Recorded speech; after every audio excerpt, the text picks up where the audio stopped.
എല്ലാവർക്കും നമസ്കാരം. ഇന്ന് നമുക്കൊരു അടിപൊളി മോരുകറിയുടെ റെസിപ്പി നോക്കാം. നമ്മൾ ഇന്ന് മോരുകറി തയ്യാറാക്കുന്നത് ചേമ്പൊക്കെ ഇട്ടിട്ടുള്ള ഒരു മോരുകറിയാണ്. നല്ല ടേസ്റ്റ് ആയിട്ടുള്ള മോരുകറിയാണ്. നല്ല കുറുകുറുത്ത ചാറോട് കൂടിയിട്ടുള്ള മോരുകറി. നമ്മൾ ഇതിന് മുൻപ് തേങ്ങ അരയ്ക്കാത്തൊരു മോരുകറി റെസിപ്പി അപ്ലോഡ് ചെയ്തിട്ടുണ്ട്. അത് ഇതുവരെ കണ്ടു നോക്കിയിട്ടില്ലാത്തവർ അതുകൂടെ ഒന്ന് കണ്ടു നോക്കണം. അപ്പോൾ നമുക്ക് ഈ മോരുകറി തയ്യാറാക്കാൻ വേണ്ടിയിട്ട് ആദ്യം തന്നെ ഒരു ചട്ടി ചൂടായി വരുമ്പോഴത്തേക്ക് അതിലേക്ക് 3 ചെറിയ കഷ്ണം ചേമ്പ് നന്നായിട്ട് തൊലി കളഞ്ഞ് കഷ്ണങ്ങളാക്കി ചേർത്ത് കൊടുക്കുക. ഇതിലേക്ക് ഒരു പച്ചമുളകും ഒരു 1/4 ടീസ്പൂൺ മഞ്ഞൾപ്പൊടിയും അതുപോലെ ഒരു നുള്ള് മുളക് പൊടിയും ആവശ്യത്തിനുള്ള ഉപ്പും ഇത്രയും കൂടെ ഇട്ടിട്ട് കുറച്ച് വെള്ളം കൂടെ ഒഴിച്ചിട്ട് നമുക്കിതൊന്ന് വേവിച്ചെടുക്കണം. ഇതിലേക്ക് കറിവേപ്പിലയൊക്കെ ഇട്ട് കൊടുക്കാം. നമ്മൾ വേവിക്കുന്ന സമയത്ത് നമ്മളിവിടെ 1 കപ്പ് വെള്ളം ഒഴിച്ചിട്ടാണ് ഇത് വേവിച്ചെടുക്കാനായിട്ട് പോകുന്നത്. അപ്പോൾ തീ ഒരു മീഡിയം ഫ്ലെയിമിലിട്ടിട്ട് അടച്ചു വെച്ച് നമുക്കൊന്ന് വേവിച്ചെടുക്കാം.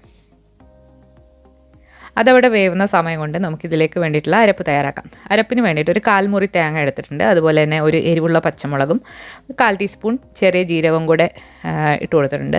ഇനി ഇതിലേക്ക് ആവശ്യത്തിനുള്ള വെള്ളം കൂടെ ഒഴിച്ചിട്ട് നമുക്ക് നന്നായിട്ടൊന്ന് അരച്ചെടുക്കണം. മിക്സിയുടെ ചെറിയ ജാറിലിട്ട് നല്ല പേസ്റ്റ് പോലെ ഇതുപോലെ ഒന്ന് അരച്ചെടുക്കാം.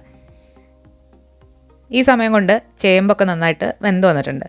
ചേമ്പ് ഒരുപാട് സമയമൊന്നും എടുക്കില്ല, പെട്ടെന്ന് തന്നെ വെന്ത് കിട്ടും. നന്നായിട്ട് വേവുന്ന ചേമ്പാണ്. നമുക്കൊരു കഷ്ണം എടുത്തൊന്ന് നോക്കാം.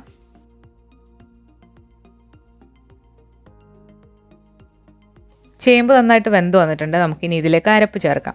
അരപ്പ് ചേർത്തതിന് ശേഷം നന്നായിട്ട് ഇളക്കി കൊടുക്കാം. അതിനുശേഷം ഇത് നന്നായിട്ടൊന്ന് തിളപ്പിച്ചെടുക്കണം. അത് കഴിഞ്ഞിട്ടാണ് നമ്മളിതിലേക്ക് മോര് ചേർക്കുന്നത്.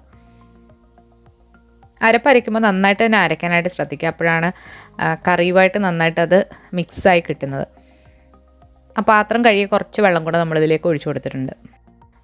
ഇളക്കിയതിന് ശേഷം ഉപ്പൊക്കെ നോക്കിയിട്ട് ആവശ്യത്തിന് ചേർത്തിട്ട് അടച്ചു വെച്ച് മീഡിയം ഫ്ലെയിമിലിട്ട് നമുക്ക് ഈ അരപ്പൊന്ന് നന്നായിട്ട് തിളപ്പിച്ചെടുക്കാം. ഇപ്പോൾ നമ്മുടെ അരപ്പൊക്കെ നന്നായിട്ട് തിളച്ച് വന്നിട്ടുണ്ട്. ഒരു 10 മിനിറ്റ് കഴിഞ്ഞിട്ടുണ്ട്.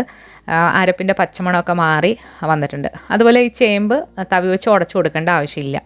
ഇനി ഇതിലേക്ക് നമുക്ക് അടിച്ചു വെച്ചിരിക്കുന്ന 1 കപ്പ് തൈര് ചേർത്ത് കൊടുക്കാം. നല്ല പുളിയുള്ള തൈരാണ്. നമ്മൾ കട്ടയായിട്ടിരിക്കുകയാണെന്നുണ്ടെങ്കിൽ മിക്സിയിലിട്ടൊന്ന് പൾസ് ചെയ്തിട്ട് ഇതിലേക്ക് ഒഴിച്ചു കൊടുക്കാം. തൈര് ഒഴിക്കുമ്പോൾ നമ്മുടെ തീ ഒന്ന് കുറച്ച് വെച്ചിട്ട് ഒഴിക്കാനായിട്ട് ശ്രദ്ധിക്കുക. അതുപോലെ തൈര് ഒഴിച്ചതിന് ശേഷം ഒരുപാട് ഇട്ട് തിളപ്പിക്കരുത്. ജസ്റ്റ് ഒന്ന് ചൂടായി വന്നു കഴിഞ്ഞാൽ ഓഫാക്കാം. ഇനി നമുക്ക് കടുക് താളിച്ചിട്ട് അതിലേക്ക് ഒരു 1/4 ടീസ്പൂൺ ഉലുവ ഇട്ട് കൊടുത്തിട്ടുണ്ട്. അതുപോലെ തന്നെ 3-4 ചെറിയ ഉള്ളി വട്ടത്തിലരിഞ്ഞതും വറ്റൽ മുളകും കുറച്ച് കറിവേപ്പിലയും കൂടി ഇട്ട് നന്നായിട്ട് മൂപ്പിച്ചെടുക്കുക. മോരിലേക്കൊക്കെ നമ്മൾ ഒഴിക്കുമ്പോൾ ചെറിയ ഉള്ളിയൊക്കെ നന്നായിട്ട് മൂപ്പിക്കാനായിട്ട് ശ്രദ്ധിക്കുക. ഇതിലേക്ക് ഒരു നുള്ള് മുളക് പൊടിയും കൂടി ഇട്ട് കൊടുക്കുന്നുണ്ട്. മുളക് പൊടി ഇട്ട് കൊടുത്തിട്ട് നമ്മൾ കടുക് താളിച്ചൊഴിക്കുമ്പോൾ നല്ലൊരു കളർ കിട്ടും മോരിന്. കറിവേപ്പിലയും എല്ലാം ഇട്ട് കൊടുത്തിട്ടുണ്ട്. ഇനി നമുക്കിത് താളിച്ച് മോരിന് മുകളിലായിട്ട് ഒഴിച്ചു കൊടുക്കാം. കടുക് താളിച്ചതിന് ശേഷം നമ്മളിത് ഒന്ന് അടച്ചു വെക്കുക കുറച്ച് നേരം. അപ്പോഴത്തേക്ക് ആ ഫ്ലേവറൊക്കെ നന്നായിട്ട് അതിലേക്ക് ഇറങ്ങി കിട്ടും. നല്ല ടേസ്റ്റി ആയിട്ടുള്ളൊരു മോരുകറിയാണ്. അപ്പോൾ എല്ലാവരും ഒന്ന് ഈ രീതിയിൽ ട്രൈ ചെയ്ത് നോക്കിയിട്ട് നിങ്ങളുടെ അഭിപ്രായങ്ങൾ അറിയിക്കുക. അതുപോലെ ഈ വീഡിയോ ഇഷ്ടമായാൽ ലൈക്ക് ചെയ്യാനും ഷെയർ ചെയ്യാനും മറക്കരുത്. പുതിയൊരു റെസിപ്പി വീഡിയോ ആയിട്ട് നമുക്ക് വീണ്ടും കാണാം. താങ്ക്